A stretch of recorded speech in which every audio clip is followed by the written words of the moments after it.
Hello বন্ধুরা, how are you all? Welcome to my এক first art dot. আশা করি তোমরা সবাই ভালো আছো, সুস্থ আছো, উন্নতি করছো। আজকে আমি দেখবো তোমাদের আগামীকালের কি এনার্জি আছে, আগামীকাল তোমাদের জীবনে কি ঘটতে পারে সেটা একটু দেখে নিই। ওম বক্রতুণ্ড মহাকায় সূর্যকোটি সমপ্রভা নির্বিঘ্নেষে কুরুদেব সর্বকার্যেষু সর্বদা। ওম গঙ্গনাপতে নমো নমঃ। এঞ্জেলস প্লিজ আমাকে দেখাও আগামীকাল আমার কালেকটিভ বন্ধুদের জীবনে কি ঘটতে পারে। আগামীকাল আমার কালেকটিভ বন্ধুদের জীবনে সাধারণভাবে কি ঘটতে পারে।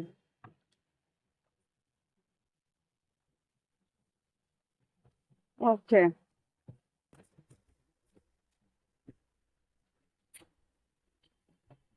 আচ্ছা, এখানে যা বুঝতে পারছি, magician, 10 of Cups, 5 of Pentacles, হ্যারোফেন্ট, 4 of Wands আর এই Page of Swords। খুব সম্ভবত এখানে কোনো একটা কাজের, হ্যাঁ, এখানে কোনো কাজের তুমি ম্যানিফেস্টেশন করেছিলে বা তুমি আশা করেছিলে কোনো একটা কাজ হোক, বা কোনো একটা কাজের একটা ইচ্ছে তোমার ছিল।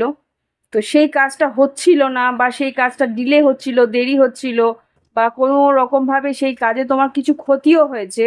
তো সেই কাজে, এটা কোনো সরকারি কাজ বা কোনো একটা আধা সরকারি হোক, কি কোনো একটা ইনস্টিটিউশন, কোনো একটা সংস্থার সঙ্গে কোনো কাজে তুমি যুক্ত হয়েছিলে, সেখানে তুমি ভেবেছিলে হয়তো কাজটা তোমাকে বেশ উন্নতির দিকে নিয়ে যাবে। তো সেই জায়গা থেকে কিন্তু কিছুটা ক্ষয়ক্ষতিও হয়েছিল বা দেরি হয়েছিল।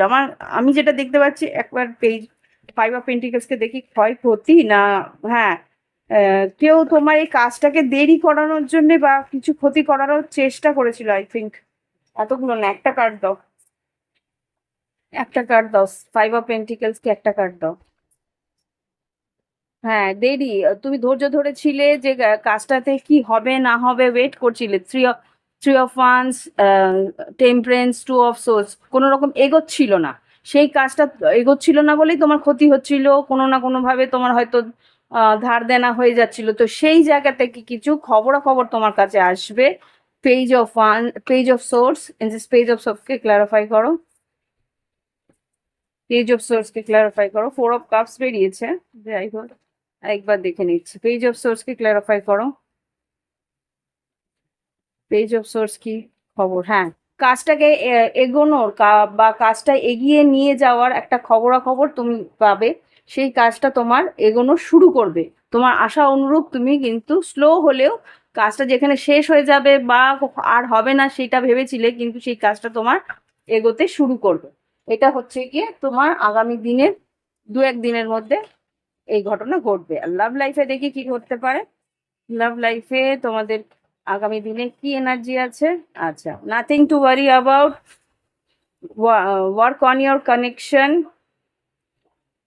এখানে time for action, trying and depression, new beginning, same energy এসছে। রিচিং টু দ্য কনক্লুশন আর manifest, pay attention to the sign. এখানে যা বুঝতে পারছি, চিন্তার কোনো কারণ নেই। কোনো একটা সম্পর্ক বা কোনো একটা কানেকশন তুমি চেষ্টা করছিলে বা তুমি চেয়েছিলে, ম্যানিফেস্ট করেছিলে। Pay attention to the sign মানে হচ্ছে তুমি সাইন অ্যান্ড সিঙ্ক্রোনিসিটিস বা কোনো একটা সংকেত তুমি পাচ্ছ যে এই সম্পর্ক, যেটা আর কি তুমি ম্যানিফেস্ট করেছিলে, সেই সম্পর্ক কিন্তু আগামীকালে, আগামী দিনে এটার একটা নিউ বিগিনিং হতে পারে। যেখানে তোমার খুব একটা ডিপ্রেশনে চলে যাচ্ছিলে বা ওই সম্পর্কটা এগোবে কি এগোবে না সেটা তুমি বুঝতে পারছিলে না, এখানে কিন্তু তোমার পার্টনার বা তুমি কেউ একজনের একটা অ্যাকশনের জন্য কিন্তু এটা নিউ বিগিনিং এ বা একটা সিদ্ধান্তে তুমি আসতে পারবে। রিচিং টু দ্য কনক্লুশন, যে এই সম্পর্ক এগোবে কি এগোবে না, একটা সিদ্ধান্তে তুমি আসবে। ইয়েস, এখানে খুব সম্ভবত সোল কন্ট্রাক্ট, রিচিং আউট, তোমার পার্টনারই হয়তো তোমার সঙ্গে রিচ আউট করবে। Yes, soul contract, reach out, trust, আর সোলমেট, তোমার সোলমেটই তোমার দিকে এগিয়ে আসবে, কিন্তু সে তার জন্য সেলফ রেসপেক্ট বজায় যাতে রাখতে পারে বা ধৈর্য তোমাকে রাখতে বলছে। তো ও চাইছে আর কি, মনে মনে ও চাইছে যে তুমি যাতে এই সম্পর্কের জন্য একটা সম্মান রাখো বা ওর সম্মান রাখো। ও তোমার কাছে ক্ষমাও চাইবে আর কমিটমেন্টও হয়তো বা দেবে। এখানে কমিটেড রিলেশনশিপ হতে পারে, এটা কমিটেড রিলেশনশিপের মধ্যেও কারোর সঙ্গে কারোর একটা বৈবাহিক সম্পর্কও আছে, সেই জায়গা থেকেও কিন্তু ক্ষমা চেয়ে বা ক্ষমা একদম ইনসেন্স তোমার হয়তো মুখে বলেও না বলতে পারে ক্ষমা চাইছে, বাট হইতে পারে যে ওর কোনো একটা জেস্টারে বা কোনো একটা আনুষঙ্গিক আভাসে তুমি বুঝতে পারবে যে সে ক্ষমা চাইছে। তো সেই জায়গায় তার সম্মানটা অন্তত রাখো, এতটুকু সে চাইবে। আর একটু ধৈর্য ধরে তার সঙ্গে এগিয়ে যাওয়ার চেষ্টা করো।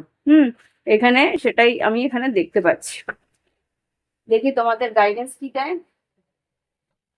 এনজেলস গাইডেন্স আমাকে দেখাও, আমার কালেকটিভদের জন্য আগামী দিনে কি গাইডেন্স আছে। এনজেলস আগামী দিনে কি গাইডেন্স আছে। ওম বক্রতুণ্ড মহাকায় সূর্যকোটি সমপ্রভা নির্বিঘ্নে কুরু সর্বকার্যেষু এঞ্জেলস প্লিজ আমাকে দেখাও আমার কালেকটিভের জন্য কি গাইডেন্স তুমি দিতে চাও। ওকে,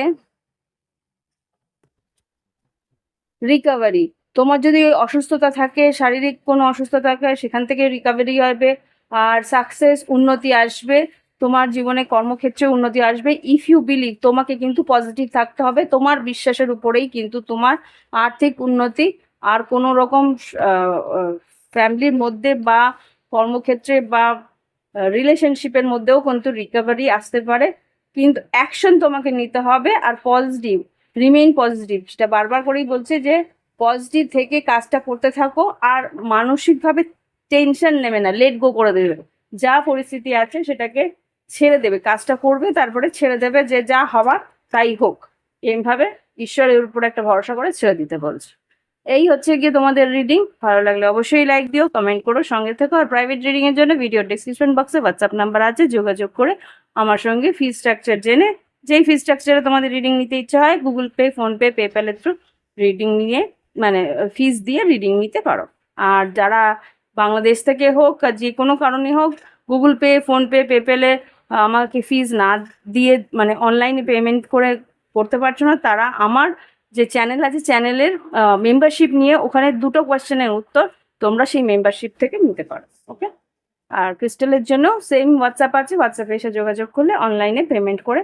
কিন্তু দেখো আমি বলে দিচ্ছি, বাংলাদেশে যদি ক্রিস্টাল দিতে হয় তাহলে কিন্তু বেশ একটা বড় অ্যামাউন্টে তোমাকে শিপিং চার্জ দিতে হবে। আগে অতটা দিতে হতো না, 3000-এর উপরে হয়তো শিপিং চার্জ যেতে পারে। সেটা যেহেতু ক্রিস্টাল, যেহেতু মেটেল বা ক্রিস্টালের একটু চার্জ বেশি পড়ছে, তা আমি বলে রাখলাম। যদি তারা তারা তোমরা নিতে চাও তাহলে নিতে পারো, শিপিংয়ের চার্জই বেশি পড়ে যাচ্ছে ক্রিস্টালের থেকে। তো এই ডিটেলটা জানানোর ছিল, জানিয়ে দিলাম। আশা করি তোমরা বুঝতেই পারছো। তো আজকের জন্য আসি, শুভরাত্রি।